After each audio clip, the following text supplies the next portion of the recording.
दैत्यरुद्र संहिता के पंचम युद्ध खंड में चौथा अध्याय। त्रिपुरवासी दैत्यों को मोहित करने के लिए भगवान विष्णु द्वारा एक मुनि रूप पुरुष की उत्पत्ति, उसकी सहायता के लिए नारद जी का त्रिपुर में गमन, त्रिपुराधीप का दीक्षा ग्रहण करना। सनत कुमार बोले, उन महातेजस्वी विष्णु ने उनके धर्म में विघ्न उत्पन्न करने के लिए अपने ही शरीर द्वारा एक मायामय मुनि रूप पुरुष को उत्पन्न किया। वो अपना सर मुड़ाए हुए, मलिन वस्त्र धारण किए हुए, हाथ में एक गुम्फे काष्ठ का पात्र लिए हुए, दूसरे हाथ में झाड़ू लिए तथा उससे पग पग पर बुहारी करता हुआ, हस्त परिमाण का वस्त्र अपने मुख पर लपेटे हुए विकल वाणी से धर्म धर्म इस प्रकार कह रहा था। वो उन विष्णु को प्रणाम करके उनके आगे स्थित हो गया। इसके बाद उसने हाथ जोड़कर पूज्य अच्युत विष्णु से ये वचन कहा, हे अरिहन शत्रुनाशक, मैं क्या करूं? इसके लिए आज्ञा दीजिए। हे देव, मैं क्या क्या नाम होंगे? हे प्रभु, मेरे स्थान का भी निर्देश कीजिए। इस प्रकार उसका ये शुभ वचन सुनकर भगवान विष्णु प्रसन्नचित होकर ये वचन कहने लगे। विष्णु जी बोले, मेरे शरीर से उत्पन्न हे महाप्राज्ञ, मैंने जिसके लिए तुम्हारा निर्माण किया है उसे सुनो। मैं कह रहा हूँ, तुम मेरे ही रूप हो, इसमें संदेह नहीं है। मेरे शरीर से उत्पन्न हुए तुम मेरा कार्य करने में समर्थ हो। तुम मुझसे अभिन्न हो, इसके लिए लोक में सदा पूज्य होगे, इसमें संशय नहीं है। तुम्हारा नाम अरिहन होगा। तुम्हारे अन्य भी शुभ नाम होंगे। मैं तुम्हारे स्थान को बाद में बताऊंगा। इस समय मेरा प्रस्तुत कार्य आदर से सुनो। हे मायावी, तुम 16,000 श्लोकों वाला एक शास्त्र प्रयत्न पूर्वक बनाओ, जो माया में श्रुति स्मृति से विरुद्ध, वर्णाश्रम धर्म से रहित, अपभ्रंश शब्दों से युक्त और कर्मवाद पर आधारित हो। आगे चलकर उसका विस्तार होगा। मैं तुम्हें उस शास्त्र के निर्माण का सामर्थ्य देता हूँ। अनेक प्रकार की माया भी तुम्हारे अधीन हो जाएगी। उन परमात्मा श्री विष्णु का वचन सुनकर वो मायावी प्रणाम कर जनार्दन से कहने लगा। मुंडी बोला, हे देव, मुझे जो करना हो उसे शीघ्र बताइए। हे प्रभु, आपकी आज्ञा से सारा कार्य सिद्ध होगा। सनत कुमार बोले, मुंडी के द्वारा ऐसा कहे जाने पर भगवान ने उसे माया में शास्त्र पढ़ाया और बताया कि स्वर्ग नरक की प्रतीति यहीं पर है, इसमें संदेह नहीं है।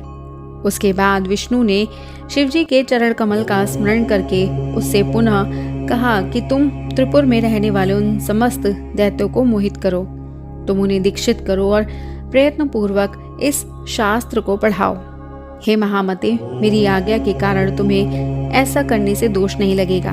हे यते, इसमें संदेह नहीं है कि वहाँ श्रौत स्मार्थ धर्म प्रकाश कर रहे हैं, किंतु तुम इस विद्या के द्वारा उन सभी को धर्म से च्युत करोगे।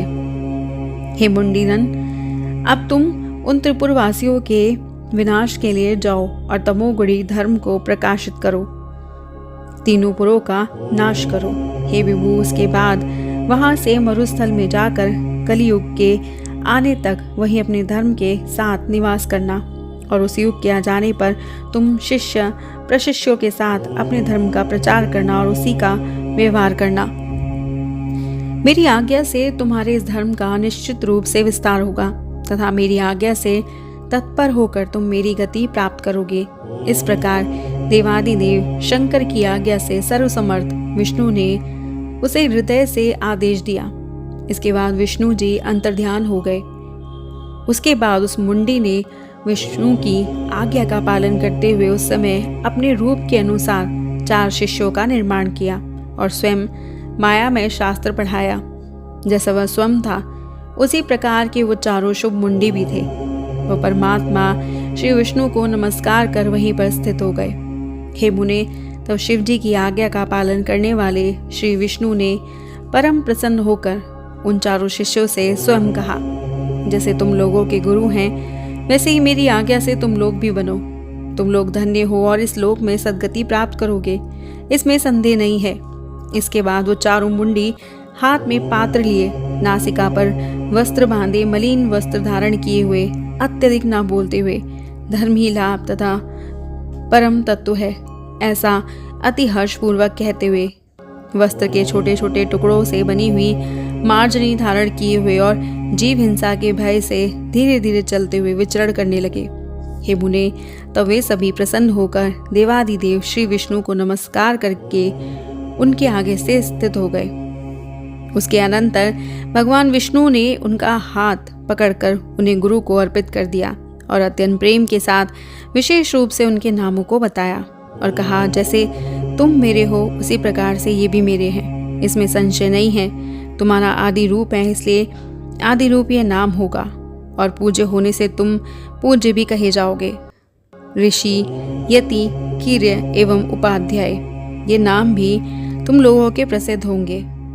तुम लोगों को मेरी भी शुभ नाम को ग्रहण करना चाहिए। अरिहन, ये मेरा नाम ध्यान योग्य तथा पापनाशक है। अब आप लोगों को कल्याणकारी कार्य करते रहना चाहिए। लोक के अनुकूल आचरण करते हुए तुम लोगों की उत्तम गति होगी। सनत कुमार बोले, इसके बाद विष्णु को प्रणाम करके वो मायावी अपने शिष्यों के साथ प्रसन्नता पूर्वक शीघ्र ही शिव की इच्छा के अनुसार कार्य करने वाले त्रिपुर के पास गया। महामायावी विष्णु द्वारा प्रेरित व जितेंद्रिय ऋषि त्रिपुर में शीघ्र प्रविष्ट होकर मायाचार करने लगा। उसने शिष्यों के सहित नगर के उपवन में निवास कर बड़े बड़े मायावियों को भी मोहित करने वाली माया फैलाई। हे मुने, जब शिवजी के अर्चन के प्रभाव के कारण उसकी माया त्रिपुर में सहसा न चल सकी तो यति व्याकुल हो उठा। उसके बाद उत्साहहीन तथा चेतना रहित उसने दुखी मन से विष्णु का स्मरण किया और हृदय में उनकी स्तुति की। उसके द्वारा स्मरण किए जाने पर विष्णु जी ने हृदय में शंकर जी का ध्यान किया। उनकी आज्ञा प्राप्त कर शीघ्र ही मन में नारद जी का स्मरण किया। विष्णु जी के स्मरण करते ही नारद जी उपस्थित हुए और उन्हें प्रणाम कर तथा उनकी स्तुति कर हाथ जोड़े हुए उनके आगे खड़े हो गए। तब बुद्धिमानों में श्रेष्ठ विष्णु जी ने नारद जी से कहा, आप तो सर्वदा लोकोपकार में निरत तथा देवताओं का कार्य करने वाले हैं। हे तात, मैं शिवजी की आज्ञा से कहता हूँ कि आप शीघ्र ही त्रिपुर में जाएं। उस पुर के निवासियों को मोहित करने के लिए एक ऋषि अपने शिष्यों के साथ वहां गए हैं।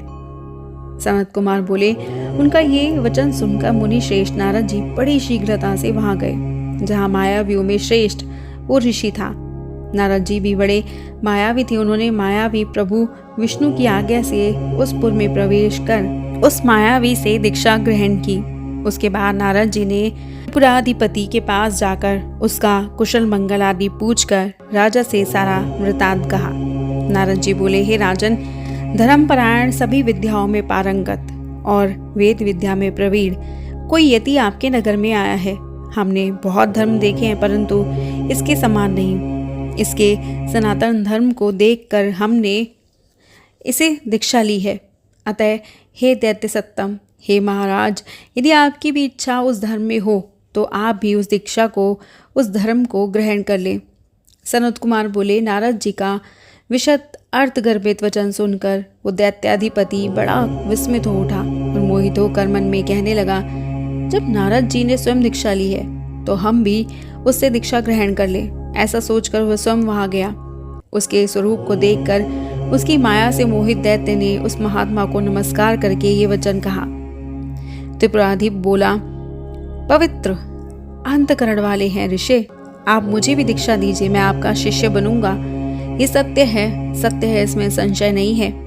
दैत्यराज के इस निर्मल वचन को सुनकर उस सनातन ऋषि ने प्रयत्न के साथ कहा, हे दैत्य सत्तम, यदि तुम मेरी आज्ञा का सर्वथा पालन करोगे तभी मैं दीक्षा दे सकता हूँ, अन्यथा करोड़ों यत्न करने पर भी दीक्षा नहीं दूंगा। इस प्रकार ये वचन सुनकर राजा माया के अधीन हो गया और हाथ जोड़कर बड़ी शीघ्रता से यति से वचन कहने लगा। दैत्यराज बोला, आप जैसी आज्ञा देंगे मैं वैसा ही करूंगा, उसके विपरीत कुछ नहीं करूंगा। मैं आपकी आज्ञा का उल्लंघन नहीं करूंगा। ये सत्य है और इसमें कोई संशय भी नहीं है।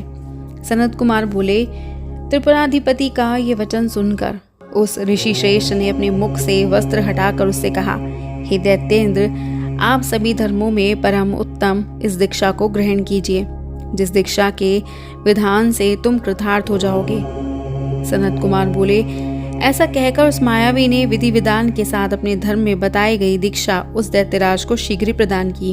हेमू ने अपने सहोदरों के सहित उस दैत्यराज के दीक्षित हो जाने पर सभी त्रिपुरवासी भी उस धर्म में दीक्षित हो गए।